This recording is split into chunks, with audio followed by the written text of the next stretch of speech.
राधे राधे। श्री हरिदास श्री कुंज बिहारी। कैसे हैं आप सभी लोग? आई होप कान्हा जी की कृपा से आप सभी लोग अच्छे होंगे, स्वस्थ होंगे। जानते हैं कि पापा कुसा एकादशी कब है और उसका शुभ मुहूर्त, पारण का समय क्या है, व्रत की कथा क्या है। पापा कुसा एकादशी 13 अक्टूबर हिंदू धर्म के एकादशी का विशेष महत्व है। अश्विन शुक्ल पक्ष की एकादशी तिथि को पापाकुसा एकादशी कहा जाता है और व्रत रखा जाता है। पापाकुसा एकादशी का जो पूजन का शुभ मुहूर्त है वो जानेंगे। साथ ही पारण समय क्या है।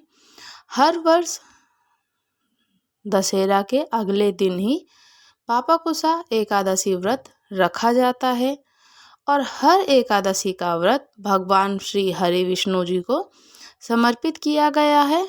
मान्यता यह है कि इस दिन विधि विधान से भगवान विष्णु जी की पूजा करने से व्यक्ति की सभी मनोकामनाएं पूरी होती हैं। लोक जगत के पालनहार श्री हरि जी को प्रसन्न करने के लिए व्रत रखते हैं और मान्यता ये भी है कि एकादशी व्रत के पुण्य प्रभाव से व्यक्ति के जो सुखों में वृद्धि होती है और जातक को अंत में मोक्ष की प्राप्ति हो जाती है। इस साल जो पापाकुसा एकादशी का जो व्रत है 13 अक्टूबर 2024 को व्रत रखा जाएगा। दिन है रविवार का। सुबह से जो उदय तिथि के अनुसार होती है उसी दिन व्रत रखा जाता है। जिस दिन सूर्य किरणों के साथ साथ उदय तिथि उसे ही कहते हैं। जो सूर्य की किरणों के साथ साथ व्रत हो तो वही व्रत करना शुभ माना जाता है। 13 अक्टूबर को सुबह 9:08 पर प्रारंभ हो जाएगी और 14 अक्टूबर को सुबह 6:41 पर एकादशी का जो व्रत है वो समाप्त होगा। पापाकुसा एकादशी का जो पारण का समय है और शुभ मुहूर्त है। पापाकुसा एकादशी के जो व्रत का पारण समय है 14 अक्टूबर सोमवार को किया जाएगा। व्रत का जो पारण समय है दोपहर 1:15 से 3:33 तक रहेगा। ये जो व्रत है थोड़ा सा लंबा हो जाएगा। एक दिन का जो समय है आधा दिन उसमें चला जाएगा। जो शुभ मुहूर्त पंचांग के अनुसार है वो 1:15 से शुरू होगा और 3:33 तक ही रहेगा। तो उसी समय हमें व्रत का पारण करना चाहिए। जब व्रत के पारण का समय हो उससे पारण करने से क्या होता है उसी समय में कि हमें पुण्य फल की प्राप्ति होती है, तभी सही रहता है करना। तो 1:15 से 3:33 तक रहेगा। तो उसी समय में हमें व्रत का पारण कर लेना चाहिए। आइए अब जानते हैं पापाकुसा व्रत की एकादशी के जो व्रत की कथा है। हिंदू पंचांग के अंतर्गत प्रत्येक माह की 11वीं तिथि को एकादशी का व्रत कहा जाता है और एकादशी का व्रत रखा जाता है। एकादशी को भगवान विष्णु जी को पूर्ण रूप से समर्पित किया जाता है और हर महीने में 2 पक्ष होने के कारण एकादशी होती है। एक जो कि शुक्ल पक्ष की होती है और दूसरी कृष्ण पक्ष की होती है। तो इस प्रकार वर्ष में कम से कम 24 एकादशी हो सकती हैं और कभी कभी जब साल में जिसे कहते हैं पुरुषोत्तम अधिक मास हो जाता है तो 26 एकादशी होती हैं। एकादशी का व्रत संबंध तीनों दिनों की दिनचर्या से होता है। भक्त उपासक के दिन जिस दिन उपवास होता है तो एक दिन पहले दोपहर से भोजन लेने के उपरांत शाम का भोजन ग्रहण नहीं करते हैं, ताकि ये सुनिश्चित हो सके कि अगले दिन पेट में कोई अवशिष्ट भोजन ना बचा रहे। भक्त एकादशी के दिन उपवास के नियमों का कड़ाई से पालन करते हैं, कठिन पालन करते हैं और अगले दिन सूर्योदय के बाद ही उपवास समापन करते हैं। जब पारण का समय होता है उसी समय पारण को किया जाता है। एकादशी व्रत के दौरान सभी प्रकार के अनाज का सेवन वर्जित होता है। जो लोग किसी कारण एकादशी का व्रत नहीं रखते हैं उन्हें एकादशी के दिन भोजन में चावल का प्रयोग नहीं करना चाहिए तथा झूठ और परनिंदा से बचना चाहिए। जो व्यक्ति एकादशी के दिन विष्णु सहस्त्र नाम का पाठ करता है उस पर भगवान विष्णु जी की विशेष कृपा होती है। जब एकादशी 2 दिन की होती है तब दूजी एकादशी वैष्णव एकादशी के एक ही दिन अर्थात दूसरे दिन मनाई जाती है। और एकादशी के व्रत की तिथियां वैष्णव संप्रदाय के अलग अलग अनुयायियों के अनुसार ही विभिन्न विभिन्न प्रकार से होती हैं जो करी जाती हैं और बड़ी सुंदर होती हैं। 2 एकादशियां होती हैं तो अगले दिन कितने लोग करते हैं, जो वैष्णव लोग होते हैं उस दिन करते हैं। पापांकुशा एकादशी का जो महत्व है और व्रत की कथा है जानते हैं। अर्जुन कहने लगे कि हे जगदीश्वर, मैंने अश्विन कृष्ण एकादशी अर्थात इंद्रा एकादशी का विस्तार सवर्णन सुना।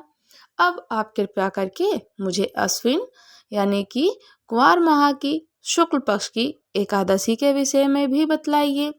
इस एकादशी का क्या नाम है तथा इसके व्रत का क्या विधान है, इसका व्रत करने से किस फल की प्राप्ति होती है। कृपया ये सब विधान पूर्वक और विधि विधान से कहिए।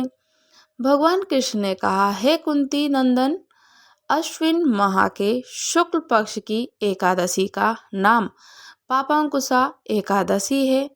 इसका व्रत करने से सभी पाप नष्ट हो जाते हैं अर्थात व्रत करने वाला अक्षय पुण्य का भागी होता है। अश्विन शुक्ल एकादशी के दिन इच्छित फल की प्राप्ति के लिए भगवान विष्णु जी की जो पूजा करनी चाहिए विधि विधान से, और इस दिन पूजन करने के द्वारा मनुष्य को स्वर्गलोक की प्राप्ति होती है। हे अर्जुन, जो मनुष्य कठिन तपस्याओं के द्वारा फल की प्राप्ति करते हैं वे फल इस एकादशी के दिन क्षीर सागर में शेषनाग पर शयन करने वाले भगवान विष्णु को नमस्कार कर देने से मिल जाता है और मनुष्य को यम के दुख नहीं भोगने पड़ते। मनुष्य को पापों से बचने का दृढ़ संकल्प करना चाहिए।